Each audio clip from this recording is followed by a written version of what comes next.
नमस्कार दोस्तों, मैं सुमित उपाध्याय। आप देख रहे हैं 99 मेरे साथ। आज मैं नई दिल्ली कॉन्स्टिट्यूशन क्लब में, जहां पर हिंदू युवा वाहिनी का कार्यक्रम आयोजन किया गया, जिसमें सभी साधु संत आए हुए थे, जिनका माला से स्वागत किया गया और दीप प्रज्वलित कर कार्यक्रम की शोभा बढ़ाई।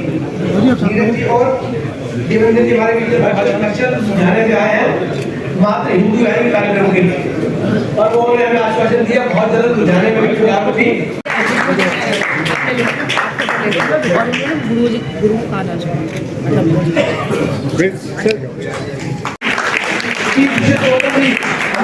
है और आप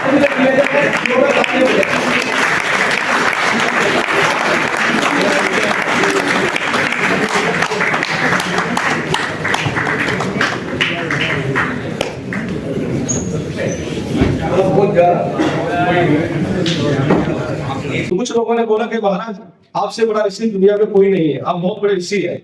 और वास्तविकता है कि आप बहुत अच्छा बोलते हैं, अच्छा ज्ञान है आपके अंदर, लेकिन क्या आपको पता है कि आपके मस्तक के अंदर में सिंह है? आप इतने बड़े ऋषि है और आपके मस्तक में सिंह है, तो इतने बड़े ऋषि होकर के महाराज आप इस सिंह का इलाज नहीं करा सकते हैं?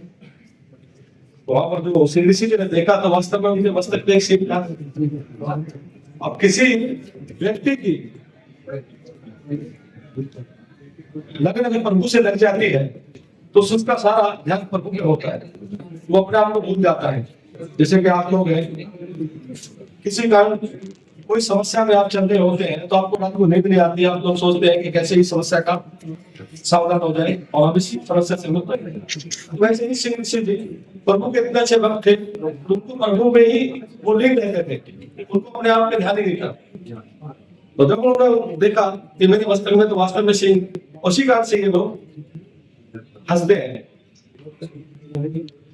वो प्रभु की आराधना करने लगे। प्रभु से बोला, हे महाराज आप इतने मुझे इतना, लेकिन समन्वय बना के करना, योजना को तरीके से लागू करना, ये सबसे बड़ा काम होता है।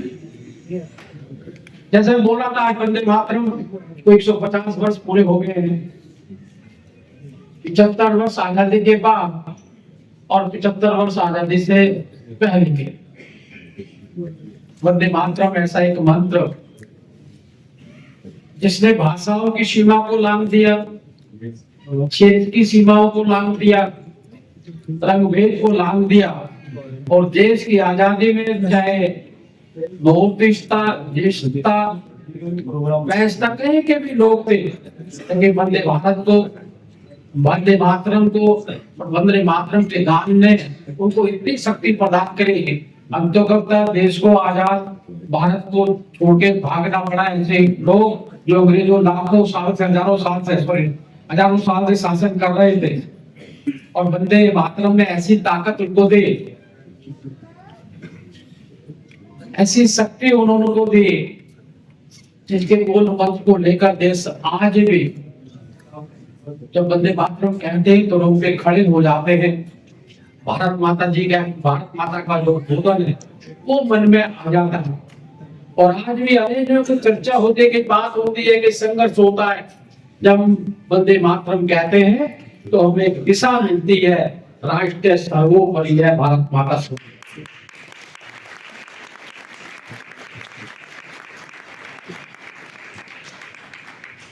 दूसरा विषय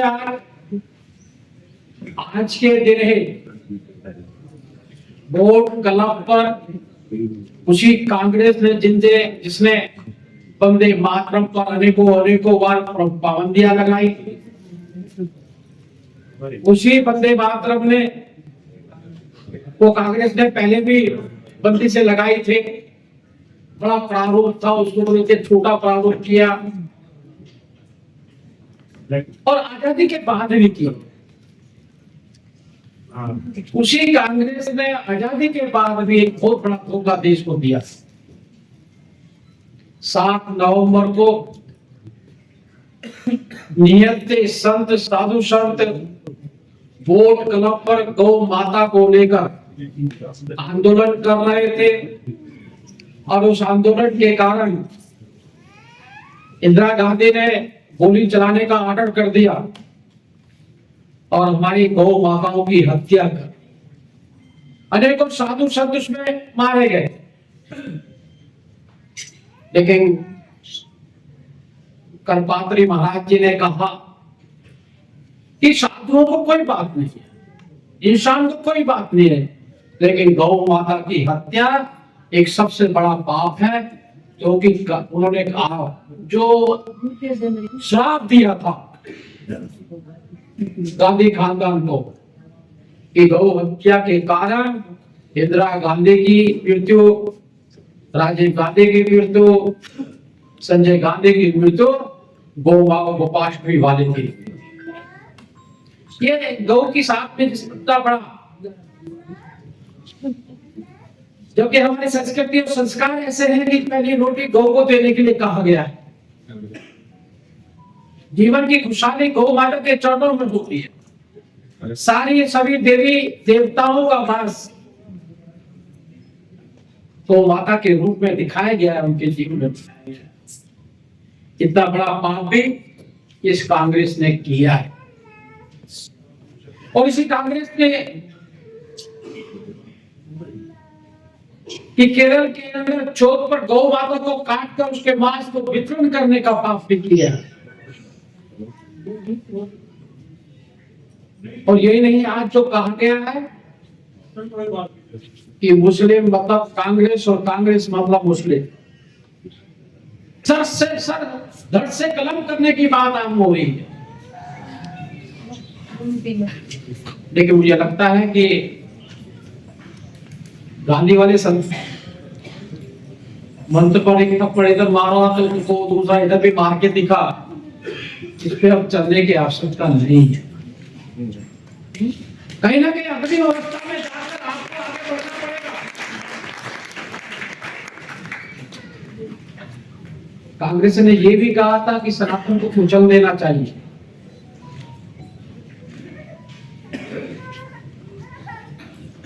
लेकिन उसके बाद क्या हुआ, 300 से सीटें 240 रह गई।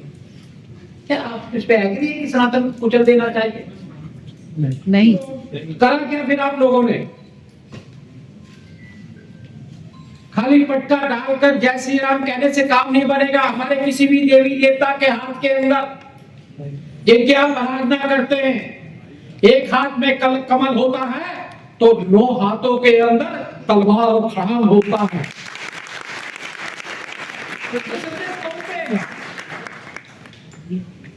कौन कहेगा जनमानस को जाकर? कहां से लाएंगे हम उन लोगों को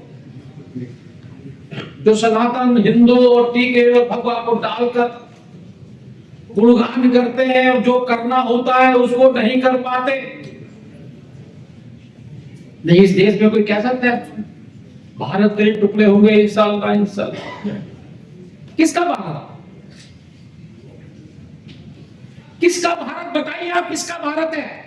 तुम्हारा भारत होता तो तुम्हारा भी खून खोलता। उसके बाद दिल्ली में सरकार आने के लिए 10 साल लगते।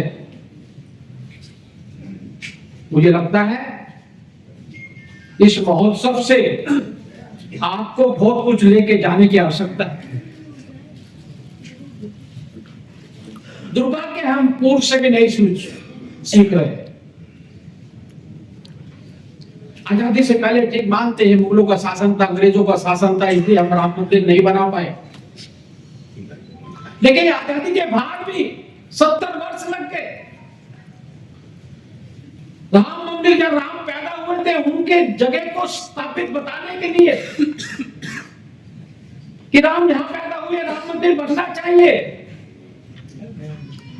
कोर्टों के अंदर केस चलता रहा, कांग्रेस खड़े होकर बताती रही। और सबसे बड़ी दुख की बात है उन्होंने ये भी स्थापित करने की कोशिश की कि राम पैदा ही नहीं हुए, राम थे ही नहीं बोला तू। उन्होंने कहा राम से तो ही नहीं है ये जो आप कह रहे हैं, नहीं बोला। मैंने एक बार सोचा हो सकता है बातों से नहीं खोलता हो तो इनको वो एफिडेविट देना चाहिए तुम सब लोगों को जो उन्होंने कोर्ट में पेश किया था कि राम पैदा ही नहीं हुए, राम यहाँ पे हुए ही नहीं। दिक्कत को तो मानते होंगे आप लोग सब, उसको भी भी नहीं मानते, कैसे जागृत करेंगे? कौन सा तरीका है जागृत करने का? इसलिए मैं सुबह एक बैठक को एक ऐसी एक करपात्री महाराज जी की एक बैठक में बोल के आया था, भाई तुम कुछ नहीं कर सकते, तुम उनका जवाब उनके हिसाब से नहीं दे सकते। अगर उसके अंदर मेरे देश का प्रोडक्ट उससे अच्छा है विदेशी से, तो आपको बदलना चाहिए। अगर आपको लगता है कि प्रोडक्ट इंडिया में अच्छा नहीं है वो, तो आपको उद्योगपतियों को प्रेरित करना चाहिए क्वालिटी के लिए। प्रधानमंत्री लगातार करते रहते हैं। इसलिए खाली स्वदेशी पहनना ही नहीं, स्वदेशी भोजन, स्वदेशी भाषा, पहनावा और व्यवहार। अब तो हमारी नई शिक्षा नीति ने पूरे तमिलनाडु में उनकी भाषा के अंदर, कर्नाटक में उनकी भाषा के अंदर, सबकी अपनी अपनी भाषा में आप MBBS भी कर सकते हो, इंजीनियरिंग करते हो, तो कुछ भी कर सकते हो, कोई प्रॉब्लम नहीं है। हमें स्वदेशी भाषा भी अपनानी चाहिए, पहनावा भी वो अपनाना चाहिए। खन्ना जी अच्छे तरीके से जानते हैं, अभी हमारे संघ कार्यालय में विदेशी लोग आए थे, वो इसी पे रिसर्च करते हैं, आप क्या खाते हैं, क्या पहनते हैं, किस प्रकार से अच्छा रहते हैं, किस प्रकार से प्यार से रह रहे हैं। आज हमारी संस्कृति पे रिसर्च हो रही है, लोग अपना रहे हैं उसको, और हम कहीं ना कहीं दूर भागते जा रहे हैं। हमें इसका भी आत्म ज्ञान है। और दूसरा, हमारा अपना कर्तव्य, हर बात के लिए सरकार ने ये नहीं किया, हमारा कर्तव्य भी होना चाहिए। मैंने बहुत देखा, लोग विदेश से आते हैं, कहते हैं भाई विदेश की सड़कें, विदेश पे कोई थूक नहीं सकता, जमीन पर कागज फेंक नहीं सकता, और उसी व्यक्ति की देश में आ सकते ही मानसिकता ये होती है, एयरपोर्ट से बाहर निकलते ही। हमारे विक्रम सिंह जी हिंदू युवा वाहिनी के राष्ट्रीय अध्यक्ष वो भी यहाँ उपस्थित हैं। सर्वप्रथम आप सबको इस सनातन मार्गदर्शन, सारा धन धनाढ्य, सारा वैभव छोड़कर आप हिंदू बन गए हैं। उन्होंने बेल्जियम के अंदर एक छोटा सा टापू खरीदा, और उस टापू के अंदर अगर हम में से किसी को भी अवसर मिले बेल्जियम जाने का, तो बेल्जियम की राजधानी से सिर्फ 1 घंटे का ड्राइव है। उस टापू का, उस द्वीप का नाम उन्होंने रखा है राधा देश।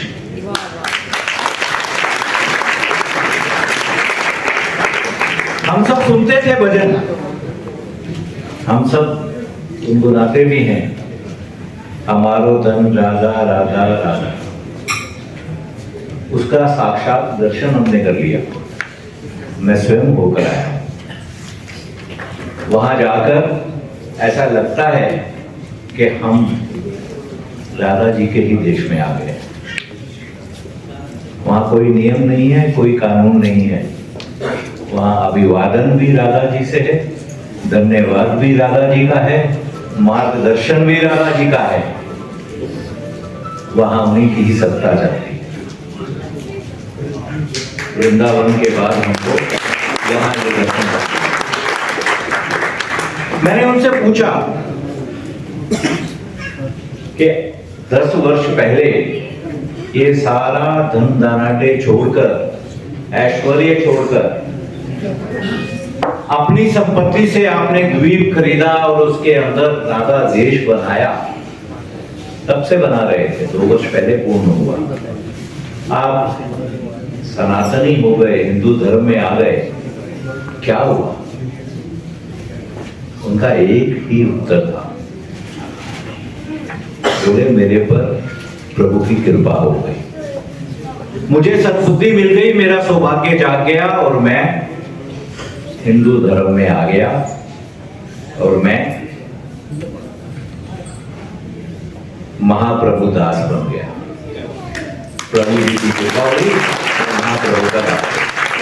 वो ये ना लगे कि इस प्रोग्राम में शायद दिल्ली का प्रोग्राम हो और हम लोगों को भूल गए हैं, इसलिए मैं खड़ा हूँ। आप सबका बहुत बहुत स्वागत है।